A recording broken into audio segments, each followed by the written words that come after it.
Hello everyone, welcome back to my channel study and craft with পূজা।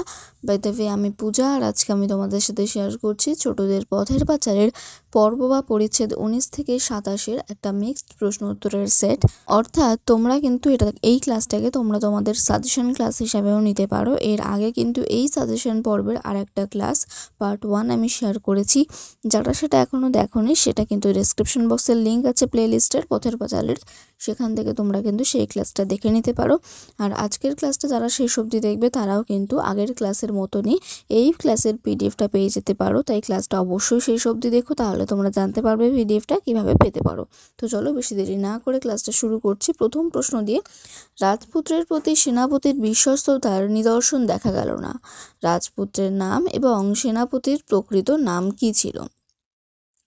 পথের পাঁচালী উপন্যাসে উল্লিখিত রাজপুত্রের নাম ছিল অজয় এবং সেনাপতির প্রকৃত নাম ছিল কিশোরী। নবাবগঞ্জ থেকে দুর্গাকে কোন ডাক্তার দেখতে এসেছিলেন? নবাবগঞ্জ থেকে দুর্গাকে শরৎ ডাক্তার দেখতে এসেছিলেন। অপু হরিহরকে কোন বই বারবার কিনে আনতে বলেছিল? অপু হরিহরকে পদ্মপুরাণ বইটি কিনে আনতে বলেছিল। দুর্গার অশান্ত চঞ্চল প্রাণের বেলায় জীবনের সেই সর্বাপেক্ষা বড় অজানা ডাক আসিয়া পৌঁছিয়াছে। দুর্গার জীবনের সকরুণ পরিসমাপ্তির ছবি কিভাবে ছোটদের পথের পাঁচালীতে অঙ্কিত হয়েছে তার পরিচয় দাও। লেখক দুর্গার মৃত্যুর যে চিত্র ছোটদের পথের পাঁচালী গ্রন্থে এঁকেছেন তা অত্যন্ত করুণ ও বেদনাবিধুর। ম্যালেরিয়ায় কাবু দুর্গার জ্বর আগের দিন সন্ধ্যা থেকেই খুব বাড়াবাড়ি হয়। সেদিন রাতে প্রচণ্ড ঝড় বৃষ্টিতে তাদের ভাঙা ঘরে আতঙ্কের প্রহর কাটে। ভোরে দুর্গার অবস্থা খুবই খারাপ হওয়ায় নবাবগঞ্জের শরৎ ডাক্তারকে ডেকে আনা হয়। সেদিন বিকেলে দুর্গার জ্বর ছেড়ে যায়, কিন্তু পরদিন বেলার দিকে হার্ট ফেল করে সে মারা যায়। নেক্সট হচ্ছে, নীলমণি রায়ের বড় ছেলের নাম কি? সে কোন শ্রেণীতে পড়ে? নীলমণি রায়ের বড় ছেলের নাম সুরেশ। সুরেশ 5ম শ্রেণীতে পড়ে। দুর্গার কোন শক্তির ওপর অপুর শ্রদ্ধা ছিল না? দুর্গা অর্থাৎ তার দিদির শিল্পানুভূতি শক্তির ওপর অপুর কোনো কালেই শ্রদ্ধা ছিল না। আতুরি বুড়িকে সবাই কি বলতো? সে মারা যাওয়ার পর অপুর কি মনে হয়েছিল? আতুরি বুড়িকে গ্রামের সবাই ডাইনি বলতো। আতুরি বুড়ি মারা যাওয়ার পর অপুর মনে হয়েছিল আতুরি বুড়ি আসলে ডাইনি নয়, গ্রামের একধারে লোকালয়ের বাইরে সে একা থাকতো। সে ছিল দরিদ্র ও অসহায়, তার নিজের বলতে কেউ ছিল না। চড়কের দিন কে মারা গিয়েছিল? চড়কের দিন গ্রামের আতুরি বুড়ি মারা গিয়েছিল। ছেলের এত আদরের জিনিসটা জোগাইতে না পারিয়া তাহার বুকের ভিতর বেদনায় টনটন করে। কোন জিনিসের কথা বলা হয়েছে? হরিহরের বুকের ভিতর বেদনায় টনটন করতো কেন? আলোচ্য উক্তিতে সাপ্তাহিক বঙ্গবাসী পত্রিকার কথা বলা হয়েছে। অপু পড়তে খুব ভালোবাসত, তাই ছেলে বড় হয়ে পড়বে ভেবে হরিহর অনেক বঙ্গবাসী পত্রিকা সযত্নে বান্ডিল বেঁধে তুলে রেখেছিলেন। এই পত্রিকাটির জন্য অপু পাগল ছিল, তাই শনিবার সকালবেলা খেলা ফেলে সে ডাকবাক্সের কাছে অপেক্ষা করত। পত্রিকাটির প্রতি অপুর এত ভালোবাসার কথা হরিহর জানতেন। পত্রিকার দাম দিতে না পারায় হরিহরের বাড়িতে বঙ্গবাসী দেওয়া বন্ধ করেছিল কাগজওয়ালা। অর্থের অভাবে ছেলেকে তার আদরের পত্রিকাটি কিনে দিতে পারতেন না বলে হরিহর খুব কষ্ট পেতেন। নেক্সট, দুর্গা মারা যাওয়ার আগে অপুর কাছে কোন ইচ্ছা প্রকাশ করেছিল? মারা যাওয়ার আগে দুর্গা তার আদরের ভাই অপুর কাছে রেলগাড়ি দেখার ইচ্ছা প্রকাশ করেছিল। নিবারণের মা শিকার হইয়া গেল। নিবারণের মা কোন কাজের ক্ষেত্রে তার সম্মতি জানিয়েছে? সর্বজয়া নিবারণের মায়ের কাছে বৃন্দাবনী চাদরের পরিবর্তে 8 কাঠা চাল চেয়েছিল, এতে নিবারণের মা সম্মতি জানিয়েছিল। দুর্গা টিনের বাক্সের খেলা না দেখে চলে যাচ্ছিল কেন? দুর্গার কাছে খেলা দেখার পয়সা ছিল না বলে সে টিনের বাক্সের খেলা না দেখে চলে যাচ্ছিল। মাছ ধরিবার শখ অপুর অত্যন্ত বেশি। অপুর মাছ ধরার শখের কথা ছোটদের পথের পাঁচালীতে কিভাবে ফুটে উঠেছে? অপুর মাছ ধরার খুব শখ ছিল। সোনাডাঙ্গা মাঠের নিচে ইছামতি নদীর ধারে কাঁচিকাটা খালের মুখে ছিপে প্রচুর মাছ ওঠে বলে সে সেখানে গিয়ে একটা বড় ছাতিম গাছের তলায় মাছ ধরতে বসে। মাছ খুব কম ধরা পড়ে, ঘন্টার পর ঘন্টা জলে ফাতনা স্থির হয়ে থাকে। অপু অধৈর্য হয়ে এদিক ওদিক ঘুরে এসে অনেকক্ষণ পরে হয়তো ফাতনা একটু একটু নড়তে দেখে। মাছ না পেলে ছিপ গুটিয়ে বাড়ির দিকে হাঁটা দেয়। হরিহর বাড়ি থেকে বেরিয়ে প্রথমে কোথায় গিয়েছিলেন? হরিহর বাড়ি থেকে বেরিয়ে প্রথমে নদিয়ার গোয়ারি কৃষ্ণনগরে গিয়েছিলেন। সর্বজয়া আর কোনো মতে চাপিতে পারিল না, কাঁদিয়া উঠিল। সর্বজয়া কার কাছে কিসের জন্য কাঁদিয়া উঠিল? সর্বজয়া হরিহরের কাছে দুর্গার মৃত্যু সংবাদ প্রকাশ করে কেঁদে উঠেছিল। আমি কি করব? আমি তো আর বলিনি যাবার কথা। কে কাকে কথাগুলো বলেছিল? অপু রানীকে রানীকে প্রশ্নের উত্তরে উদ্ধৃত কথাগুলো বলেছিল। অপুর শৈশবে দিদি দুর্গার ভূমিকা আলোচনা করো। ভীষণ ইম্পর্টেন্ট একটা প্রশ্ন। ছোটদের পথের পাঁচালী উপন্যাসে দুর্গা ছাড়া অপুকে ভাবাই যায় না। দুর্গা অপুকে নানাভাবে বেড়ে উঠতে সাহায্য করেছে। দুর্গা নিজে বন জঙ্গলে ঘুরে বেড়াতো এবং সেই অপুকে প্রকৃতির সঙ্গে পরিচিতি করিয়েছিল। দুর্গাকে আমরা কখনো কখনো লোভী হিসেবে দেখি, কিন্তু সেই দুর্গাই ভাই অপুকে স্নেহ ও মমতায় ভরিয়ে রেখেছিল। অপুর সমস্ত দুরন্তপনা, মান, অভিমান একমাত্র বুঝতে পারত দুর্গাই। দিদির সঙ্গে আম কুড়ানো, মাঠে জঙ্গলে ঘুরে গাছ পাখি চেনা, এগুলোতে অপুর খুব আগ্রহ ছিল। ঘরের চাল নুন চুরি করে দিদির সঙ্গে সে চড়ুই ভাতি করার অভিজ্ঞতা লাভ করেছিল। পুঁতির মালা চুরির অপবাদে দিদি মার খেলে মার ওপর রাগ এবং দিদিরও জন্য কষ্ট হয়েছিল।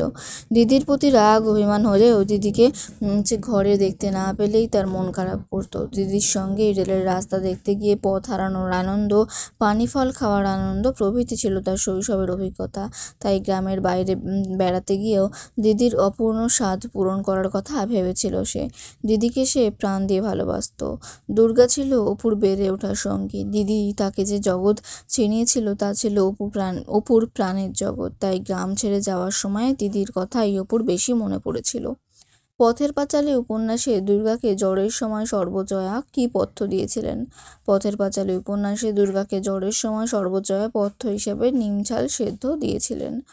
অজয় অপুর মাকে কোন গানটা শুনিয়েছিল? অজয় অপুর মাকে কোথা ছেড়ে গেলিয়ে বন কান্তারে প্রাণপ্রিয় প্রাণ সাথীরে গানটি শুনিয়েছিল।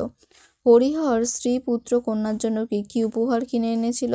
হরিহর কন্যা দুর্গার জন্য একটি লাল পাড় কাপড় ও আলতার পাতা, পুত্র অপুর জন্য সচিত্র চণ্ডী মাহাত্ম্য বা কালকেতুর উপাখ্যান ও টিনের রেলগাড়ি এবং স্ত্রী সর্বজয়ার জন্য কাঠের চাকি, বেলুন ও অন্যান্য গৃহস্থালির জিনিস এনেছিল।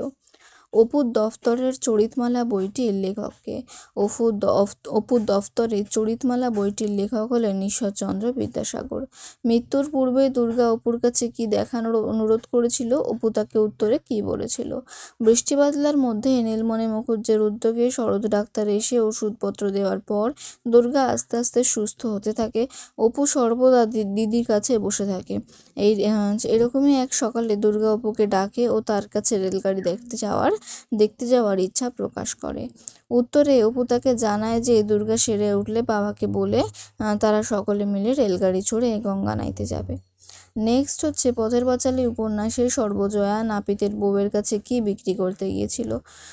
পথের পাঁচালী উপন্যাসে সর্বজয়া নাপিতের বউয়ের কাছে তার বিয়ের দান হিসেবে পাওয়া কাঁসার রেকাবি বিক্রি করতে গিয়েছিল। হরিহর রানাঘাটের বাজারে অপুর জন্য কি বই কিনেছিল? তার মূল্য কত? হরিহর রানাঘাটের বাজারে অপুর জন্য সচিত্র চণ্ডী মাহাত্ম্য বা কালকেতুর উপাখ্যান বইটি কিনেছিল। উল্লিখিত বইটির মূল্য ছিল 6 আনা। শরৎ ডাক্তার কোথা থেকে এসেছিলেন? শরৎ ডাক্তার নবাবগঞ্জ থেকে এসেছিলেন। হরিহর শ্যামা বিষয়ক গান গেয়ে কত টাকা প্রণামী পেয়েছিল? হরিহর একটা কাঠের গোলাতে শ্যামা বিষয়ক গান গেয়ে 1 টাকা প্রণামী পেয়েছিল। বর্ষা অপুদের দারিদ্র্যকে কিভাবে প্রকট করেছে তোমাদের পাঠ্য অংশ অনুযায়ী আলোচনা করো। হরিহর কাজের খোঁজে যখন বাইরে ছিলেন সেই সময় নিশ্চিন্দিপুর গ্রামে প্রবল বর্ষা নামে। নদীর জল বাড়তে থাকে, পথঘাট জলে ভরে ওঠে। অপুদের বাড়ির বাঁশতলা গ্রামের তেঁতুলতলাতে 1 হাঁটু করে জল জমে যায়। গ্রামের এক ধারের জীর্ণ কোঠাবাড়িতে অপু দুর্গাকে নিয়ে সর্বজয়া নিঃসহায় অবস্থার মধ্যে পড়ে। নিজে উপবাসী থেকে কয়েকদিন ছেলে মেয়েকে ওল শাক, কচু শাক প্রভৃতি খাওয়ানোর পর সর্বজয়ার ঘরে আর কিছুই ছিল না। একদিকে প্রবল বৃষ্টি ও দুর্গার জ্বর এবং অন্যদিকে বাইরে থাকা স্বামীর জন্য চিন্তা সর্বজয়ার অসহায়তাকে বাড়িয়ে তোলে। সংসারের অভাব চরমে ওঠে। ঘরের জিনিস বিক্রি করে দিয়ে কিছুটা চাল জোগাড়ের চেষ্টা করে সর্বজয়া। প্রচণ্ড বৃষ্টিতে ঘরের ফুটো ছাদ দিয়ে সর্বত্র জল পড়তে থাকে। খাবার ও ওষুধের অভাবে দুর্গার জ্বর বাড়তে থাকে। যে বৃষ্টির জল যত বেশি ঘরে ঢোকে অপুদের দারিদ্র তার থেকেও বেশি প্রকট হয়ে ওঠে।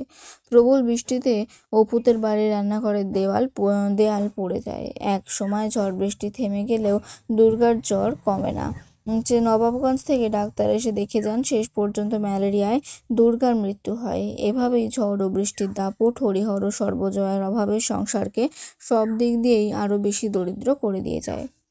তাহলে আজকে আমরা এতগুলো প্রশ্ন উত্তর দেখলাম। যে ইম্পর্টেন্ট প্রশ্নগুলো ছিল আমি তোমাদের সাথে আজকে শেয়ার করে দিলাম। আশা করছি এই ক্লাসটা তোমাদের ভালো লাগলো। আর নেক্সট ক্লাসে আমি যে তোমাদের এই পরীক্ষায় যে অংশটুকু রয়েছে তার থেকে যে বড় প্রশ্নগুলো হয় সেই বড় প্রশ্নগুলোও কিন্তু আমি তোমাদের সাথে শেয়ার করব, এবং প্রতিটা পর্বের কিন্তু আলাদা আলাদা কোয়েশ্চেন্স অ্যান্সারও আমি অলরেডি শেয়ার করা শুরু করেছি। তো তোমরা চাইলে কিন্তু সেগুলোও দেখতে পারো, ডিটেলস যদি কেউ জানতে চাও তার জন্য। তাহলে আজকের ক্লাসটা তোমাদের যদি ভালো লেগে থাকে আর তোমরা যদি এই ক্লাসের পিডিএফটা পেতে চাও তাহলে ক্লাসটাকে ঝট করে একটা লাইক করে ফেলো, কমেন্ট করো, বন্ধুদের সাথে বেশি করে শেয়ার করে দাও। যারা এখনও সাবস্ক্রাইব করোনি তারা সাবস্ক্রাইব করে নাও। আর তারপর স্ক্রিনে দেওয়া মেল আইডিতে তোমরা আমাকে মেল করতে পারো। স্ক্রিনে সাবজেক্ট যেটা দেখতে পাচ্ছ অ্যাজ ইট ইজ তোমরা সেটাই লিখবে, কম্পোজ মেলে লিখবে তোমাদের নাম, তাহলেই মেলটা পাঠিয়ে দিলে খুব ইজিলি পিডিএফটা তোমরা পেয়ে যেতে পারো। আর যারা ডাইরেক্ট পিডিএফটা নিতে চাও, ডেসক্রিপশন বক্সে টেলিগ্রাম চ্যানেলের লিঙ্ক আছে, তোমরা সেখানে সেই লিঙ্ক দিয়ে টেলিগ্রাম চ্যানেলে জয়েন করে যেতে পারো। ক্লাসের পরে আমি সেখানে পিডিএফটা শেয়ার করে দেবো। আজকের পিডিএফের পাসওয়ার্ড হবে 93। তাহলে আজকের ক্লাসটা এখানেই শেষ করলাম। Thank you.